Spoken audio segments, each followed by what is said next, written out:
Namaste, welcome to High Legal, and in this video lecture we are continuing from section 9 of Indian Evidence Act as we have already completed till section 8 of Indian Evidence Act in the previous video. So let's get started.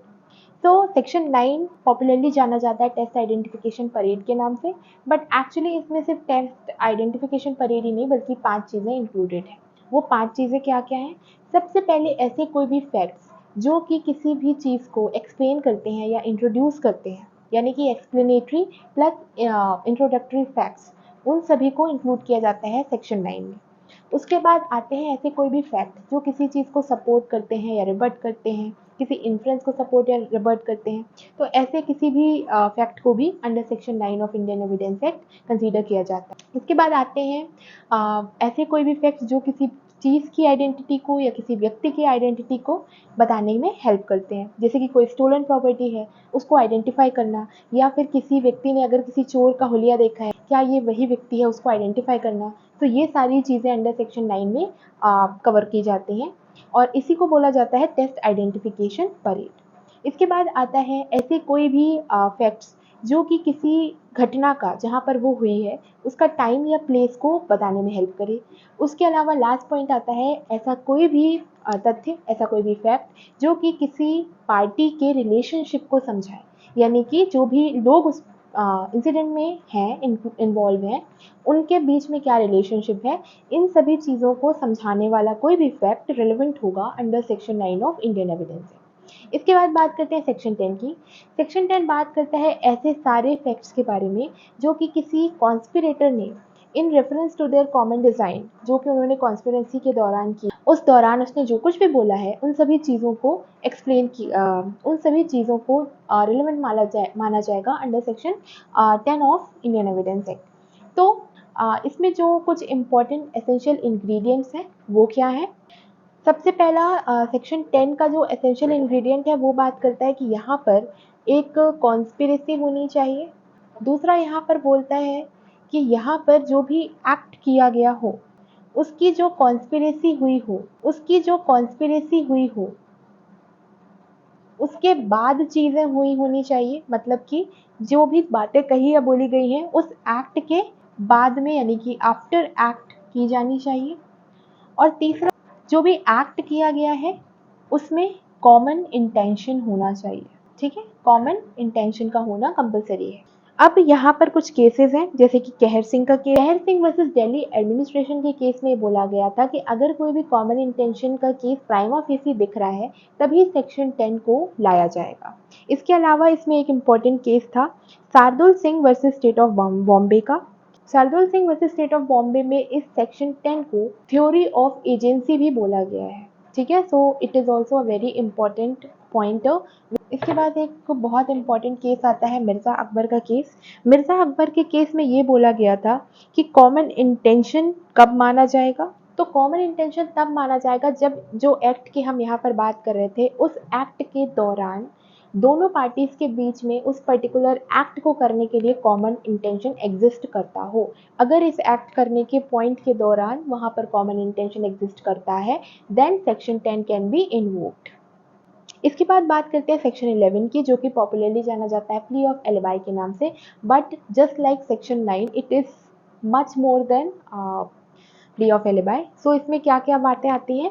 Actually इसकी heading बोलती है when facts not otherwise relevant becomes relevant, मतलब कि ऐसे facts जो कि ऐसे तो इस पर्टिकुलर चीज़ से रिलेटेड नहीं है, रेलेवेंट नहीं है, but they are relevant because they are making this particular act highly probable और इम्प्रॉबेबल। ओके, सेक्शन 11 में दो तरह की चीज़ें इंक्लूड की जाती हैं।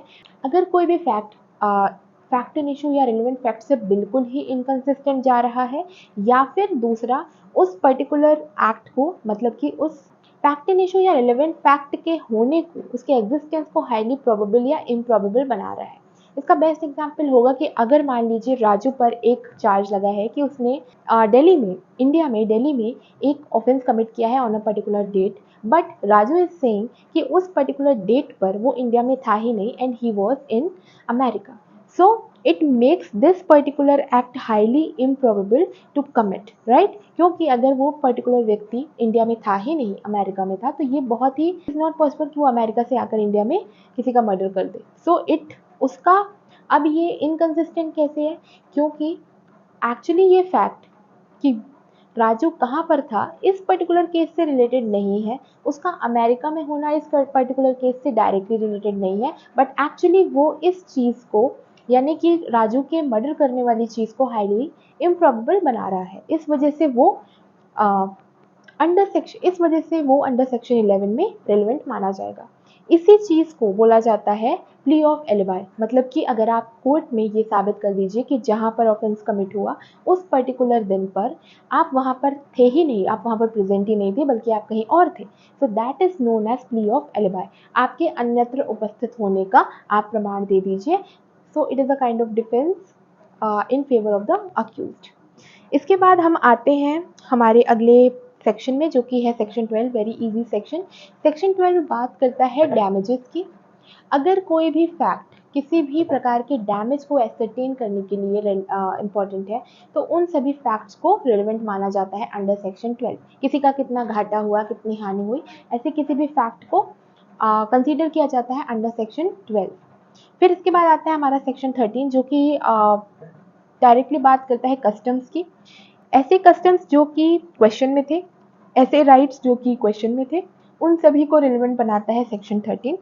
सेक्शन 13 क्या बोलता है, that when the existence of a right or custom is in question, there are certain facts which are relevant. What are those facts? Any transaction by which the right or custom in question was created, claimed, modified, recognized, asserted or denied, or which was inconsistent with the existence, मतलब कि ऐसा कोई भी transaction जिससे किसी भी right को, किसी भी कस्टम को, किसी भी क्वेश्चन को क्रिएट किया गया था, क्लेम किया गया था, उसे असर्ट किया गया था मतलब बोला गया था, मॉडिफाई किया गया था, रिकॉग्नाइज किया गया था, या फिर डिनाई किया गया था, तो ऐसी कोई भी चीज़ों को रिलेवेंट माना जाएगा।